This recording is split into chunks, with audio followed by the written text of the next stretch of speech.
आप देह नहीं हो, आत्मा हो, चेतन हो, उसी को परमात्मा, ब्रह्म, ईश्वर कुछ भी कह सकते हो। ये बातें श्रुतियां भी कही हैं। कबीर साहब तो कहते ही हैं नर नारायण रूप है, लेकिन श्रुतियां भी कहती हैं, आप लोगों ने सुना होगा, जीवो ब्रह्मयु ना पराह, वेदांती कहते हैं जीवो ब्रह्मयु ना पराह, जीवः जीवो जीवः ब्रह्म एव न अपराह, इसका पदच्छेद है। जीवः ब्रह्म एव न अपराह, जीव ब्रह्म ही है, न कि दूसरा ब्रह्म नहीं है, ये जीव ही ब्रह्म है। ब्रह्म का मतलब होता है बड़ा, तो बड़ा कौन है? ये जीव ही तो है। ज्ञान विज्ञान कौन कहता है? सारे ग्रंथ दुनिया में जो हैं उसको किसने बनाया है? सारे देवताओं की कल्पना किसने की है? सारे ईश्वरों का नक्शा किसने बनाया है? लोक लोकांतर की कल्पना किसने की है? विज्ञान का शोधन किसने किया है? ये ट्रेन, बस, हवाई जहाज और हितकर अहितकर विज्ञान के सारे फैले हुए पदार्थ किसकी ईजाद है, किसकी खोज है? ये जीव की, मनुष्य जीव की। इसलिए जीव से श्रेष्ठ तो कुछ है ही नहीं। इसीलिए वेदांतियों ने कहा जीवो ब्रह्मैव न परा, जीव ब्रह्म ही है। जीव से अलग ब्रह्म कौन होगा? जीव को तुच्छ कहना महानास्तिकता है, क्योंकि जीव ही ज्ञान विज्ञान का निधान है। तेल, पानी, पेट्रोल, ये सबके स्रोत हैं जमीन में, और रत्न, कोयला, पत्थर इत्यादि के खदाने हैं। लेकिन ज्ञान की खदान और ज्ञान का स्रोत दुनिया में कहीं नहीं है। वो जीव है, मनुष्य जीव। इसलिए मनुष्य जीव सबसे बड़ी हस्ती है। कबीर साहब ने इसीलिए कहा मानुष हुई के न मुआ, जो मनुष्य हुआ वो अमर। सच्चे मनुष्य बन जाओ। मनुष्य का आकार तो मिला है, लेकिन मनुष्य बन जाओ। मनुष्य कौन है? जो विवेकी है। मननात् मनुष्य, मनन के करने के कारण यह मनुष्य है। मनन का अर्थ है विवेक। जानवर में विवेक नहीं है, जानवर में स्वाभाविक क्रिया है। उनमें उतना विवेक स्वाभाविक है कि क्या खाद्य है, क्या अखाद्य है। इसलिए अखाद्य को नहीं खाते, खाद्य को खाते हैं। कहीं कहीं नहीं भी समझ पाते। चूहे जहर मिला, लड्डू खा लेते, फिर मर जाते हैं। लेकिन ज्यादातर जानवर खाद्य को समझते हैं। तो स्वाभाविक है, विवेक नहीं है, स्वाभाविक है उसका गुण। मनुष्य में विवेक का बल है, यही सब कुछ समझ सकता है और यही अपना उद्धार का काम कर सकता है। लेकिन आदमी भूला है विषयों में, दुनिया के बखेड़े में, झगड़े में। जो सबसे बड़ा प्राणी है, जो आत्म कल्याण का काम कर सकता है, वो माटी गोबर में उलझा है। ज्ञान, भक्ति, कर्म यही सीख देते हैं कि ये जीवन को माटी गोबर में न उलझाओ, दुनिया की चीज़ों में न उलझाओ। दुनिया की चीज़ों को जीवन गुजर कर भर के लिए समझो, चाहे जितना धन हो जाए। बस भोजन, कपड़े और निवास के अलावा कुछ पाओगे नहीं। जो धनी लोग हैं क्या 2-2, 4-4 कुंतल खाते हैं? और जो धनी नहीं है तो क्या वो भूखों मरते हैं? धनी का अर्थ है जिसके पास ज्यादा चीज हो। मैंने कल कहा था, ये सभा बैठी है, शायद इसमें ऐसा कोई हो जिसको धनी कहा जाए, बाकी सामान्य है। तो जो धनी नहीं होता है, इसका मतलब नहीं वो भिखार होता है, कमाता खाता है। धनी का मतलब बहुत ज्यादा चीजें हैं। तो बहुत ज्यादा चीजें के होने से उसका कोई लाभ नहीं है। अगर उसका प्रमाद घेरा तो खराब खराब काम करेगा और भटक जाएगा। धन्य तो वह है जो अपने जीवन को शोधता है, अपने मन को, अपनी वाणी को, अपनी इंद्रियों को इस ढंग से चलाता है जिससे पीछे पछतावा न पड़े। पीछे अगर पछतावा हुआ तो हम भूल गए। और अच्छे अच्छे ज्ञानी भूल जाते हैं प्रमाद में पड़ करके और पछताते हैं। इसलिए बहुत ज्ञान होना महत्व नहीं रखता है। जो ज्ञान है उसका प्रयोग महत्वपूर्ण है। थोड़ा ज्ञान हो, उसका प्रयोग हो, तो अगला ज्ञान अपने आप समझ में आ जाएगा। किसी के जीवन में ज्ञान बहुत है, अब आचरण नहीं है, तो बल्कि और उल्टा हो जाएगा। वो अपने ज्ञान से अपनी बुराइयों को ढकने के लिए कुशलता दिखाएगा। एक कदम बहुत आगे हो, एक कदम बहुत पीछे हो, तो ऐसा आदमी न चल पाएगा न खड़ा रह पाएगा, गिर पड़ेगा। इसलिए एक कदम आगे बढ़े हल्का, दूसरा कदम उठे, फिर बढ़े, तब ठीक है। ज्ञान जो है उसका आचरण करो, फिर आगे ज्ञान अपने आप होगा। आचरण से ज्ञान बढ़ता है, उसी को अनुभव कहते हैं। अनुभव शब्द में दो पद है, अनु और भव। अनु कहते हैं पीछे, भव कहते हैं उत्पन्न। जो प्रयोग के पीछे उत्पन्न हो उसको अनुभव कहते हैं। और किताब से पढ़ के और सुन करके जो ज्ञान हुआ वो अनुभव नहीं है, वो किताबी ज्ञान है, बौद्धिक ज्ञान है, श्राव्य का ज्ञान है, सुना हुआ। और जो जीवन में प्रयोग हुआ है, प्रयोग से हुआ है अनुभव, वो असली ज्ञान है। तो जीवन में हमारे सुधार होना चाहिए, दुख घटना चाहिए। अगर दुख है, परिवार वालों से आप दुख मानते हैं, पड़ोसियों से दुख मानते हैं, हरदम दुखी दुखी रहते हैं, तो सफल नहीं है। ऐसा मन बनाओ किसी से दुखी न रहो। कोई गलत करता है तो सुधारने की चेष्टा करो, सुधरे तो सुधरे, न सुधरे तो वो दुखी रहेगा, आप क्यों दुखी रहे। अपने मन को ऐसा माज करके रखो कि कभी दुखी न रहो। ये ज्ञान, भक्ति, कर्म सब का फल है। हम ज्ञानी हैं, हम भक्त हैं, हम अच्छे कर्म करते हैं, हम अच्छी रहने चलते हैं, ऐसा कहने से कहीं ज्ञान भक्ति की सिद्धि होती है? उसका फल तो है जीवन की निर्मलता। जीवन निर्मलता का लक्षण है चित्त का दुखहीन रहना। तो एकदम दुखहीन तो चित्त नहीं हो जाएगा, तुरंत दुख घटेगा। एक सज्जन ने मुझसे कहा, नौजवान है, डॉक्टर है, बहुत सज्जन है, एकदम सेवापरायण है।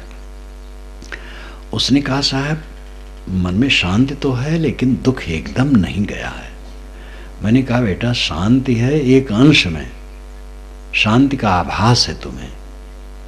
पूरी शांति जब होगी तो दुख मन में रहेगा ही नहीं। तो तुरंत समझ गया। तो विशेष उलझन नहीं है, आदमी सदाचारी है, कमाता खाता है, जो बन सकता दूसरे की सेवा कर देता है। विशेष उलझन नहीं है तो समझता है पूरी शांति है। पूरी शांति है तो दुख कैसे है? ज्यादा अशांति नहीं है, बहुत कुछ शांति है, लेकिन दुख है तो पूरी शांति नहीं। पूरी शांति में दुख का लेश भी नहीं है। इसमें ज्ञान का पूरा उजाला रहता है, हरदम असली बात समझ में आती है। सब कुछ कभी हो, अंत को हरदम देखता है। अवंत ऐसे होता है, बैठे बैठे शरीर छूट जाता है, चलते चलते छूट जाता है, लेटे लेटे छूट जाता है, और जब छूट जाता है तो किसका क्या संबंध रहता है। तो उसकी दृष्टि तो बड़ी उच्च हो जाती है, वो कभी दुखी नहीं होता, सब समय आनंद कंद। तो ज्ञान, भक्ति और कर्म ये तीनों हितकर हैं, और तीनों का फल है जीवन का निर्मल होना और दुखहीन मन होना। इससे अपने को कसो और इस तरफ बढ़ो। मैं अपनी वाणी को विराम देता हूँ। बोलिए सद्गुरुदेव की जय। देवियों और देवताओं, अभी भजन जो आपने सुना कबीर साहब का एक प्रसिद्ध भजन है, और सारी पंक्तियों का भाव एक है। जिसको हम ढूंढते हैं वो बाहर नहीं है, वो स्वयं है। हम क्या ढूंढते हैं? सुख, केवल सुख ढूंढते हैं। परमात्मा, मोक्ष, स्वर्ग, ये सब ऊपर के नाम है। अगर मोक्ष में सुख न मिले तो मोक्ष कौन चाहेगा? लेकिन अगर मनुष्य न बने तो पढ़ करके क्या हुआ? पढ़ा हो चाहे अपढ़ हो, गलत को त्यागना और सही को पकड़ना, ये शक्ति जिसमें है वो मनुष्य बनता है। शक्ति सब में जगाना चाहिए। गलत और सही क्या है आप पूछेंगे? जिसमें अपना मन और इंद्रियां चंचल हो और दूसरों को तकलीफ हो, गलत है। ध्यान दीजिए, अपना मन चंचल हो जाए, इंद्रियां चंचल हो, ऐसा काम गलत है। और दूसरों को तकलीफ हो, ऐसा काम गलत है। यही अधर्म है। और धर्म अधर्म की परिभाषा जो इन मजहबी किताबों में है उसका तो ठिकाना नहीं। ईश्वर और देवता को खुश करने के लिए निरपराध जानवरों के गले पर छुरी रेतना धर्म माने, ये मजहबों की किताबों में लिखा है, संप्रदायों की किताबों में लिखा है। वैदिकी हिंसा हिंसा न भवति, ये हमारे पंडित लोग कहते हैं। अगर वेद विद से हिंसा है तो हिंसा नहीं। वैदिक ढंग से वध जो जानवरों का किया जाता है, हवन किया जाता है, ये हिंसा नहीं। ब्रह्मा ने तो जानवरों को बनाया ही है वध करने के लिए, ये मनुस्मृति में लिखा है। धर्मशास्त्रों में ऐसा भी लिखा है कि वध में मारे गए जानवरों का मांस जो नहीं खाता है प्रसाद में, वह उतने जन्म तक जानवर होगा जितने जानवर के बाल होते हैं। ये गाली दी गई और शाकाहारी और सदाचारियों को गाली दी गई कि तुम लोग अधर्म करते हो, भगवान के नाम पर, देवता के नाम पर प्रसाद चढ़ा है। प्रसाद क्या चढ़ा है? जानवर को काट करके प्रसाद चढ़ा है। अब वो खाओ तब पुण्य है, नहीं तो पाप है। ये धर्म की किताब में लिखा है, ये धर्म है। तो ये किताबों में जो लिखा है उसमें कच्चा पक्का दोनों है। विचार करो। इसलिए कबीर साहब ने राय दी है, साधु ऐसा चाहिए जैसा सूप सुभाए, सार सार को गए रहे थोथा दे उड़ाए। सूप अपना स्वभाव सूप का बनाओ। सूप में चावल रख के फटका जाता है, भूसी उड़ जाती है, चावल रह जाता है। ऐसे विवेक से वाणी को फटको, सार लो असार छोड़ो। दुनिया की सभी किताबें आदरणीय हैं और गलत बात कहीं की आदरणीय नहीं। गुरु, संत, पंडित, महात्मा, मौलवी, पीर, पैगंबर कोई भी हो, उनकी बात पर विचार करना हमारा कर्तव्य है। वेद शास्त्र, कुरान, पुराण कुछ भी हो, उनकी बातों पर विचार करना हमारा कर्तव्य है। आंख मूंद करके मानना उचित नहीं है। विचार करके काम करना पाप नहीं। श्रद्धावान हमें होना चाहिए, क्या अविवेकी होना चाहिए? श्रद्धा के नाम पर अविवेकी हो जाए तो धर्म के नाम पर तो कितना अधर्म है। दूसरे मजहब वाले नरक में जाएंगे, हमारे मजहब वाले स्वर्ग में जाएंगे। ये भी धर्म की किताब में लिखा है। महापागल खाने की बात है। स्वर्ग नरक तो अपना व्यक्तिगत जीवन का परिश्रम है। मन मैला है नरक है, मन स्वच्छ है स्वर्ग है। ये अपने व्यक्तिगत परिश्रम से होता है, उसमें संप्रदाय क्या करे? तो अधर्म क्या है, बुरा क्या है, पाप क्या है? उस हरकत से जिससे मन मैला हो, चंचल हो, इंद्रियां चंचल हो, हम अव्यवस्थित हो जाए, ये पाप कर्म है, गलत कर्म है और दूसरों को तकलीफ हो। पहले हमारा मन गिरता है, इंद्रियां गिरती हैं, तब हम दूसरों को तकलीफ देते हैं। हमारा मन स्वस्थ है, इंद्रियां संयत हैं, तो हम दूसरों को तकलीफ नहीं दे सकते। अपने पतन के बाद तब हम दूसरों को तकलीफ देते हैं। इस पर हम ध्यान दें। अपना मन स्वस्थ हो, अच्छे विचार हो, इंद्रियां संयत हो, सच्चा सुख होगा। फिर दूसरे को तकलीफ देने की भावना भी नहीं होगी, दूसरों को कलेश देने के लिए विचार भी नहीं होगा, जिससे अपना मन इंद्रिय चंचल हो, दूसरों को तकलीफ हो, ऐसा काम पाप है। जिससे अपना मन स्वस्थ हो, शांत हो, इंद्रियां संयत हो और दूसरों को सुख सुविधा हो, वो पुण्य है। इस पर विचार करना चाहिए और पाल करना चाहिए। सुख सस्ता है, सरल है, ऐश्वर्य महंगा है। सारा पाप ऐश्वर्य के लिए है। संयम से काम करते करते अगर आपका ऐश्वर्य बढ़ गया है, अच्छा है। ऐश्वर्य निंदनीय नहीं, लेकिन सावधान रहना चाहिए। एक सज्जन ने एक बार मुझसे कहा था कि महाराज मेरे 65 शर्ट हैं। अरे पागलपन की सिवा और क्या है, 65 शर्ट। एक सज्जन ने मुझे बताया अवसर थे कि महाराज मैं एक जगह दौरम गया था 3 दिन के, तो 18 जोड़े मोजे ले गया था। तो एक विदेश का लड़का है, तो सरकार ने उनके पास कर दिया 1 महीना के लिए। तो वो लड़का एक बैग रखता था, उसी में उसका कपड़ा रहता था। और उन्होंने कहा कि इस लड़के से कहा कि तुम्हारे कपड़े को लोहा करने के लिए दिया करो। तो कहे नहीं, मैं लोहा नहीं करता हूँ, ऐसे रहता। वो विदेश का लड़का था, एक बैग में अपना कपड़ा रखा था, कपड़े को लोहा भी नहीं करता था, संयमी लड़का था।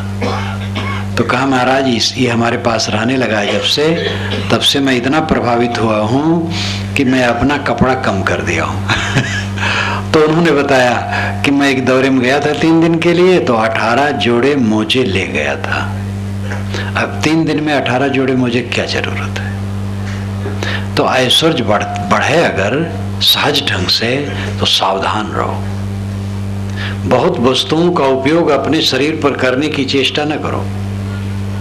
बहुत वस्तुएं हैं, दूसरों को दो, दूसरे लोग उपयोग करें, काम भर कर रखो। ऐश्वर्य में सुख नहीं है, प्रसन्नता में सुख है। और प्रसन्नता स्वच्छता में मिलती है, ये ध्यान दें। स्वच्छता को छोड़ करके प्रसन्नता आना असंभव है।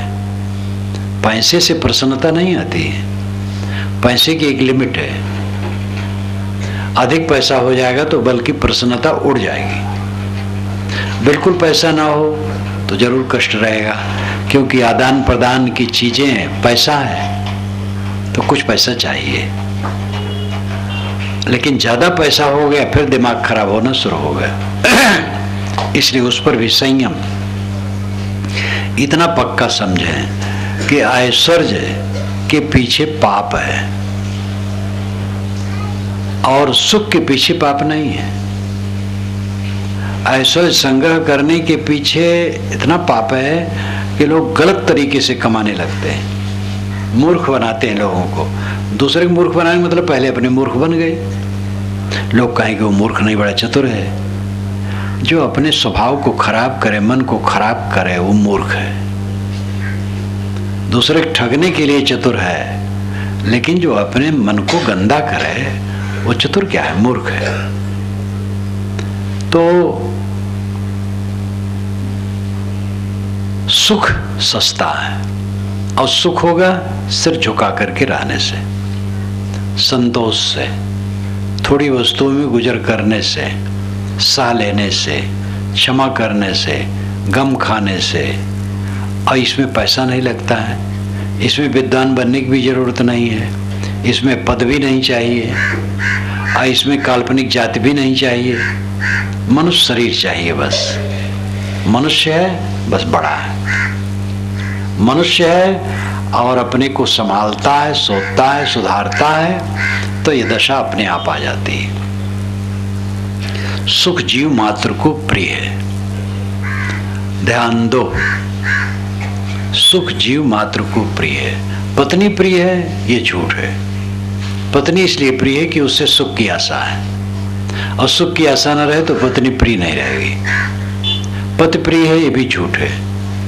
पति से सुख की आशा है इसलिए प्रिय है।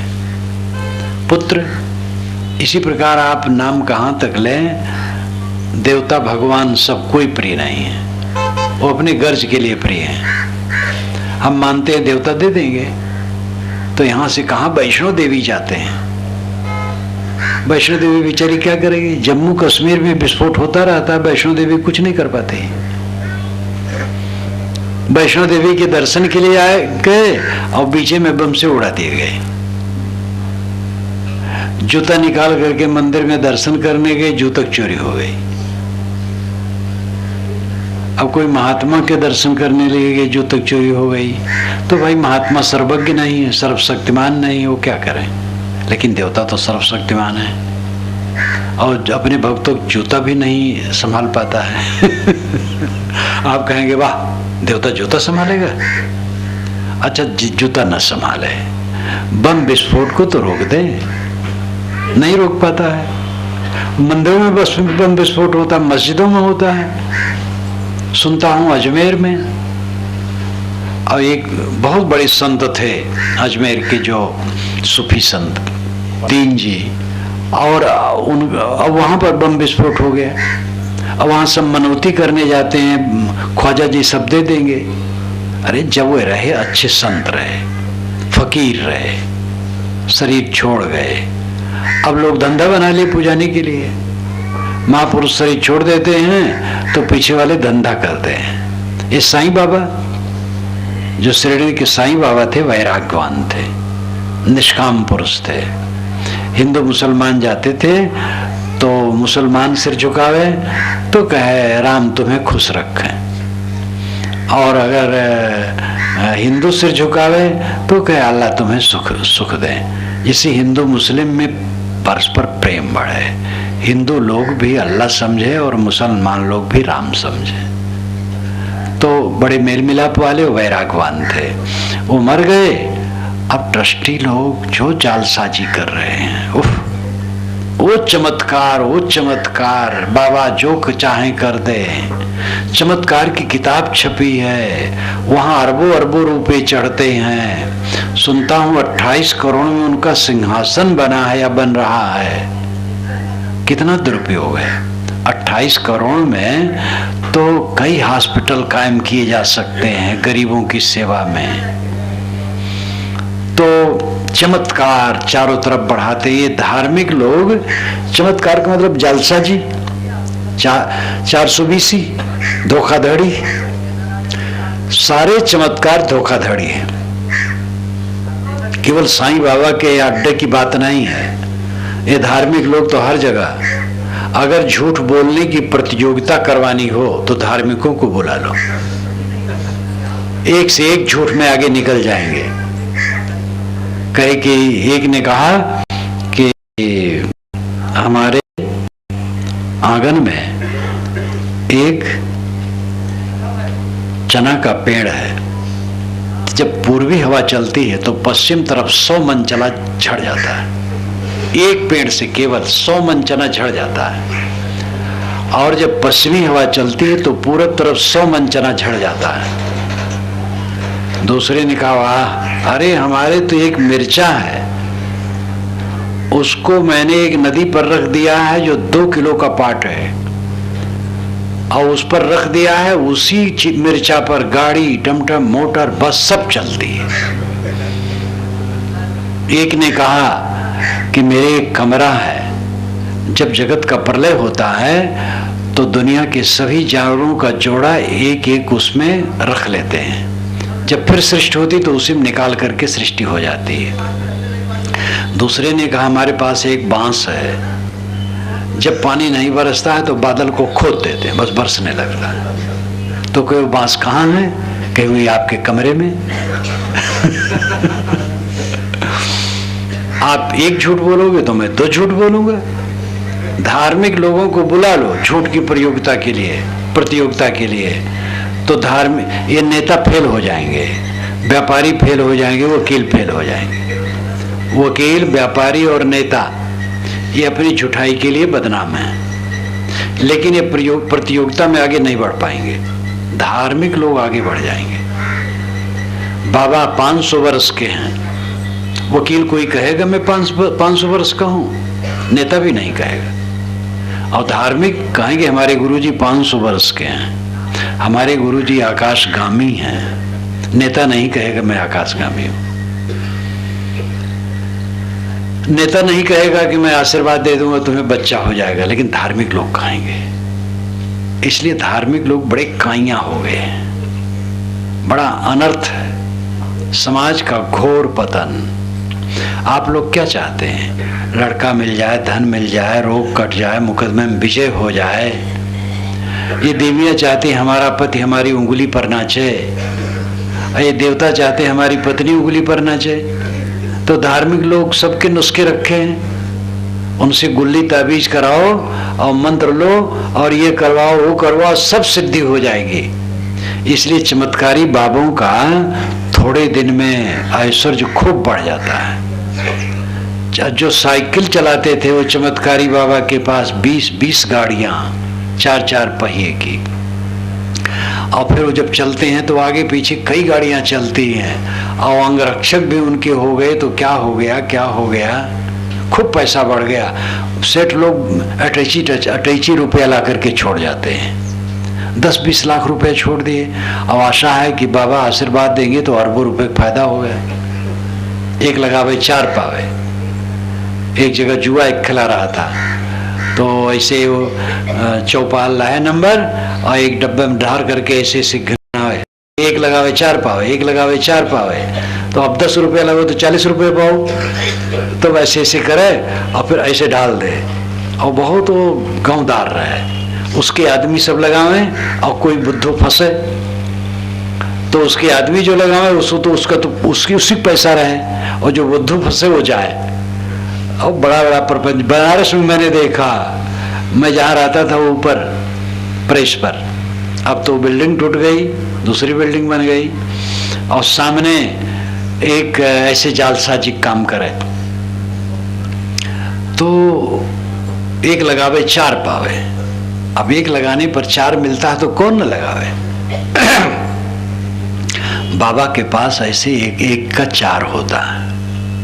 एक का 4 करने वाले बाबा लोग ऐसे भी आते हैं। महाराज जी आए और बहुत बड़े सिद्ध पुरुष हैं, कोई 100 रुपया रखा, बस 400 रुपया वहां हो गया और खुश हो गया। एक जगह ऐसी बात हुई थी, एक को तो लड़की, जब उन्होंने शादी की, एक पंडित जी थे और पैसे वाले थे, और लड़की जहाँ गई वहाँ पे खूब पैसा था। 2-3 वर्ष हो गए, बच्चे नहीं हुए। भारत में तो ये बड़ी कमजोरी है, भारत के लोगों में। अगर बहू आई है और साल भर बीता है, गर्भवती नहीं हुई, तो लोग ये माताएं बहुत रोने लगती हैं कि अभी देखो साल भर हो गया, बहू आई और कुछ नहीं दिखाई देता है, झुरा गई है। जर्मनी का एक जोड़ा मेरे पास आया था, तो उसने कहा कि मेरा विवाह हुआ है, लेकिन मेरी सास ने कहा है कि 7 वर्ष तक कोई संतान नहीं होना चाहिए, तुम दोनों स्वच्छंद रहो, 7 वर्ष के बाद बच्चा पैदा करना। तो अब 2-3 वर्ष हो गए, बच्चे नहीं हुए, तो अब रोने लगे, और पंडित महात्मा मौलवी के पास दौड़ने लगे। बस एक महात्मा पुरुष आ गए जो सर्व समर्थ थे, सर्वज्ञ थे, सर्व सिद्ध थे, क्या नहीं कर सकते थे, और उनकी जालसाजी इतनी लंबी चौड़ी होती आप तुरंत लोभ जाएं। उन्होंने कहा कोई फर्क नहीं है, ये लड़की के जेवर पर प्रेत बाधा है, और पूजा करके ये छांट देने पर फिर गर्भ रहेगा। तो मैं तो सीधे कहता हूं, उनका तो बड़ा जाल लाता है। प्रभावित हो गए और देख लिए कि जीवर बहुत कीमती कई लाखों का जेवर है। तो सब कहे देखो ये बात गुप्त रहना चाहिए, प्रकट होगा तो फिर मंत्र नहीं लगेगा, और आपके घर में कमरे में करूंगा और यही सब छोड़ के जाऊंगा। आप इतना विश्वसनीय। आए कमरे में, सब जेवर एक एक अदद रखा गया, और लड़की को रख करके लड़का को रख करके पूजा शुरू हुई। जो विधि विधान के साथ एक एक जेवर पर मंत्र और फूल माला और सब कुछ बड़े विधान से पूजा हुई। कहे अच्छा अब तुम लोग यहाँ से चले जाओ दूसरे कमरे में, जब मैं इशारा करूँगा तब आना, क्योंकि तुम सब रहोगे तो ये सिद्ध नहीं होगा, अकेले में सिद्ध करना पड़ता है। तो सब चले गए। अब ये बाबा सब बटोरे और बांधे, और नारियल और कुछ फल फूल का एक गट्ठा बांधे, दूसरा बांध करके रखे। 1 घंटा के बाद उसका पूजा वूजा, उस गठरी का पूजा करके, माने जेवर सब इसी में है, और उसमें क्या रहा, नारियल फल ऐसे अंड बंड कुछ रहा, और बहुत सजा करके उसके ऊपर फूल माला और सब पूजा की सामग्री रख करके पूजा करके कहे देखो ये सब जेवर है और इसको अभी नहीं खोलना, बता दिए इतना टाइम के बाद खोलना, अभी खोलोगे तो फिर सब हमारा प्रयास बेकार जाएगा।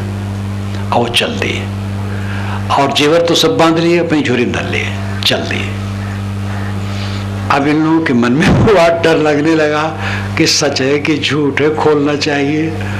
तो कह रहे खोलोगे तो सब चौपट हो जाएगा, अभी रुके रहो, अभी रुके रहो। उसमें विमत हुआ। और वो तो ऐसे भी होते हैं, ऐसा जुगाड़ रखते हैं कि कुछ मिनट चाहिए, फिर उनको आप पाओगे नहीं।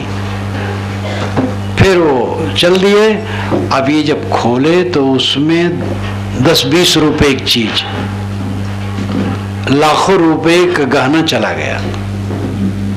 एक जगह एक सर्राफ को बदमाशों ने कहा कि बुद्ध की मूर्ति सोने की है मेरे पास, और जमीन की खुदाई मिली है, कहीं चोरी डाकक नहीं है, लेकिन ये हम पचा नहीं पाएंगे, आप जैसे सर्राफ ही पचा पाएंगे। तो मुझे तो बहुत पैसा इसका मिलता है, आप तो जितना दे दें। तो 6 लाख रुपया।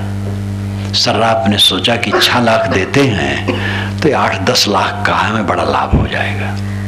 6 लाख रुपया दे दिए। एक नदी के किनारे गए, मोटरसाइकिल से दोनों आए, 2 आदमी थे जो मूर्ति लिए थे, और ये सज्जन एक अकेले, क्योंकि गुप्त रखना था। तो 6 लाख रुपया उनको दिए, और वो मूर्ति लिए लपेट करके रखे और चले।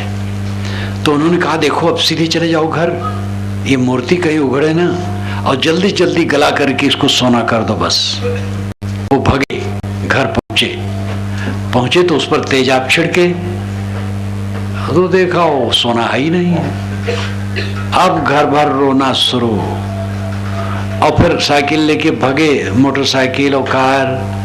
कहाँ पाते तो पहले से तैयार रहते, कैसे भागना है। तो अभी अभी मैं बिहार की तरफ था, तो एक सज्जन कहे महाराज मैं ठगा गया, स्टेशन पर वो रेलवे में अफसर थे, और बस लोग में ठगा गया मैं। उन्होंने अपना वृतांत बताया।